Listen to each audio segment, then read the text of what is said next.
अस्सलामुअलैकुम, welcome back guys. आज के इस लेसन के अंदर हम सीखेंगे एक स्ट्रक्चर जिसकी मदद से स्क्रीन पर लिखे हुए फ़िक्रात को हम इंग्लिश में बोल सकेंगे। सबसे पहले देख लेते हैं कि फ़िक्रात किस तरह के हैं हमारे आज के इस लेसन में। फ़िक्रात हैं कि तुम बहुत ज़्यादा बोलते हो, तुम बहुत ज़्यादा बोलते हो, वो बहुत ज़्यादा टेंशन लेता है, तुम बहुत ज़्यादा बहाने बनाते हो। ये हैं इस तरह के फ़िक्रात हमारे पास आज के इस लेसन में। इनको हम इंग्लिश में बोलना सीखेंगे। अब लेसन का आगाज़ करने से पहले अगर अभी तक आपने चैनल को नहीं सब्सक्राइब किया तो चैनल को भी कर ले सब्सक्राइब, ताकि हर आने वाला लेसन आपको भी मिलता रहे और आप लगातार हमारे साथ इंग्लिश सीखते रहें। अब चलते हैं और आज के लेसन का आगाज़ करते हैं। सबसे पहले देख लेते हैं स्ट्रक्चर। स्ट्रक्चर क्या है कि सबसे पहले हमने लिखना करना है सब्जेक्ट। सबसे पहले आ जाएगा सब्जेक्ट, उसके बाद वर्ब आएगा। सब्जेक्ट, सब्जेक्ट के बाद आ जाना है वर्ब और उसके बाद आया करेगा जो है टू मच या फिर टू मैनी।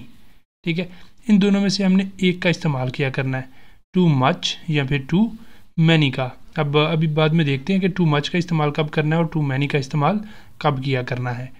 और लास्ट पर कोई ना कोई नाउन आ जाया करेगा जिसके बारे में भी हम बात कर रहे होंगे। अगर नाउन होगा तो नाउन आ जाएगा, अदरवाइज़ अगर हम वर्ब के बारे में बोल रहे होंगे कि ये काम बहुत ज़्यादा करते हो तो फिर इससे पहले ही हमारा सेंटेंस जो है वो कंप्लीट हो जाया करेगा। ठीक है, अब यहाँ पर इसका पहला सेंटेंस है कि तुम बहुत ज़्यादा बोलते हो, तुम बहुत ज़्यादा बोलते हो।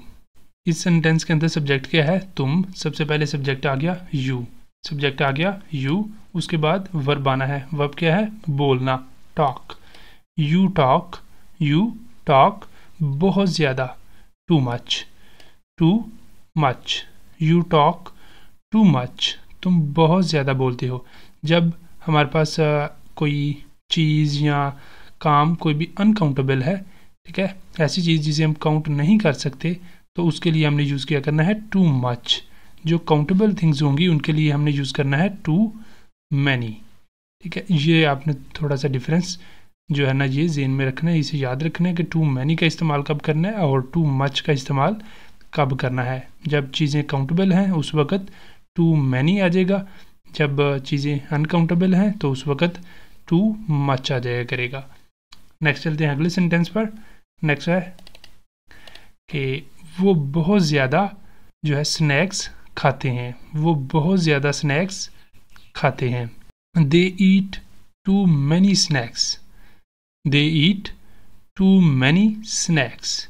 अब इस सेंटेंस के अंदर देखें कि सबसे पहले सब्जेक्ट आ रहा है वो दे। ठीक है, ज़्यादा लोगों की बात हो रही है इसलिए दे आ गया सब्जेक्ट। उसके बाद वर्ब क्या है? खाते हैं। ठीक है, दे ईट वो खाते हैं बहुत ज़्यादा, टू मैनी क्या खाते हैं? बहुत ज़्यादा, स्नैक्स लास्ट पर आ गया हमारे पास। नाउन भी अब इस सेंटेंस के अंदर आ रहा है, वो बहुत ज़्यादा स्नैक्स खाते हैं। अब स्नैक्स काउंटेबल थिंग चीज़ है, काउंटेबल थिंग है, तो इसके लिए हमने टू मैनी का वर्ड यूज़ किया है। वो बहुत ज़्यादा स्नैक्स खाते हैं, they eat too many snacks. Next one है कि वो बहुत ज़्यादा पानी पीती है, वो बहुत ज़्यादा पानी पीती है। शी ड्रिंक्स वो पीती है। अब बेसिकली आप देखेंगे तो ये प्रेजेंट इंडेफिनिट टेंस को फॉलो कर रहा है स्ट्रक्चर, क्योंकि सब्जेक्ट के फ़ौरन बाद वर्ब आ रहा है और जितने भी हमारे सेंटेंसेस हैं ये भी प्रेजेंट ज़माने की ही बात कर रहे हैं, प्रेजेंट ज़माने को हम डिस्कस कर रहे हैं। अब जहाँ पर भी हमारे पास सब्जेक्ट थर्ड पर्सन सिंगुलर आ जाया करेगा तो उधर हमने वर्ब के साथ, जो वर्ब की फर्स्ट फॉर्म होगी उसके साथ एस या फिर एस का इजाफा किया करना है। ठीक है, तो यहाँ इस सेंटेंस के अंदर हमारे पास जो सब्जेक्ट है वो थर्ड पर्सन सिंगुलर आ रहा है, शी। सब्जेक्ट क्या है? शी, इसलिए हमने ड्रिंक की बजाय ड्रिंक्स यूज़ किया है। ठीक है, अब यहाँ पर लास्ट में एस का इजाफा कर दिया है। She drinks too much water, she drinks too much water, वो बहुत ज़्यादा पानी पीती है। अब यहाँ पर भी हमने टू मच का वर्ड यूज़ किया है, क्यों? क्योंकि जो थिंग है हमारे पास, जो नाउन है वो अनकाउंटेबल है। She drinks too much water. Next move करते हैं अगले सेंटेंस पर। नेक्स्ट वन है कि वो बहुत ज़्यादा टेंशन लेता है, वो बहुत ज़्यादा टेंशन लेता है he takes too much stress, he takes too much stress, वो बहुत ज़्यादा टेंशन लेता है, he takes too much stress, वो बहुत ज़्यादा पैसे खर्च करता है, he spends too much money, he spends too much money, वो बहुत ज़्यादा पैसे खर्च करता है। अगला सेंटेंस है कि तुम खाने में बहुत ज़्यादा नमक डालते हो, तुम खाने में बहुत ज़्यादा नमक डालते हो, you use too much salt in food, या you add too much salt in food, तुम खाने में बहुत ज़्यादा नमक डालते हो, या you put too much salt in food. Next one है कि तुम बहुत ज़्यादा बहाने बनाते हो, तुम बहुत ज़्यादा बहाने बनाते हो, you make too many excuses, you make too many excuses, तुम बहुत ज़्यादा बहाने बनाते हो। अगला सेंटेंस है कि हमारे पास आज बहुत ज़्यादा काम है, we have too many tasks, we have too many tasks today, हमारे पास आज बहुत ज़्यादा काम है, we have too many tasks today.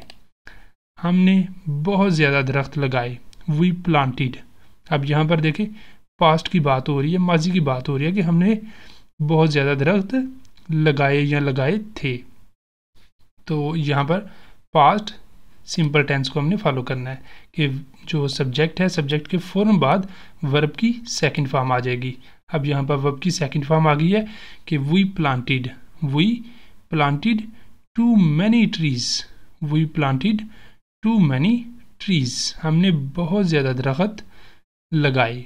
Next sentence है कि वो बहुत ज़्यादा कॉफ़ी पीता है, वो बहुत ज़्यादा कॉफ़ी पीता है, ही टेक्स टू मच कॉफ़ी, ही टेक्स टू मच कॉफ़ी, वो बहुत ज़्यादा कॉफ़ी पीता है।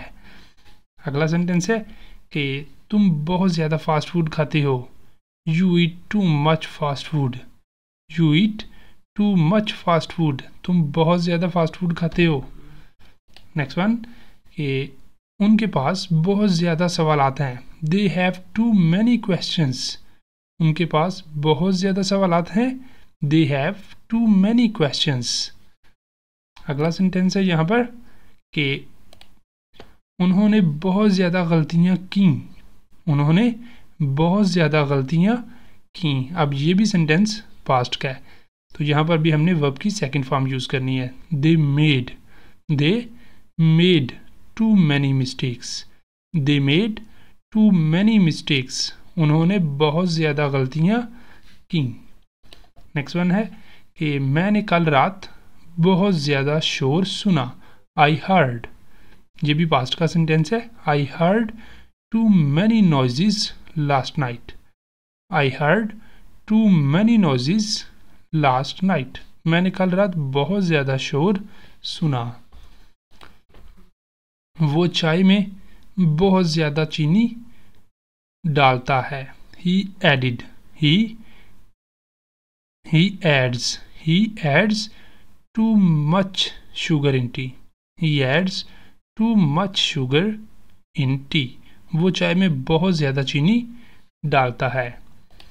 और नेक्स्ट ये वाले दो सेंटेंसेस आपके लिए हैं। पहला सेंटेंस है कि उसके पास बहुत ज़्यादा गाड़ियाँ हैं, उसके पास बहुत ज़्यादा गाड़ियाँ हैं, और दूसरा सेंटेंस है कि वो बहुत ज़्यादा नावल पढ़ती है, वो बहुत ज़्यादा नावल पढ़ती है। अब ये वाले दोनों सेंटेंसेस आपने करने हैं, करके इनके आंसर आपने बताने हैं कमेंट बॉक्स में। और इसी के साथ हमारा आज का लेसन भी कंप्लीट हो जाता है। अब मिलेंगे सुबह नए लेसन के साथ, तब तक के लिए अल्लाह हाफिज़।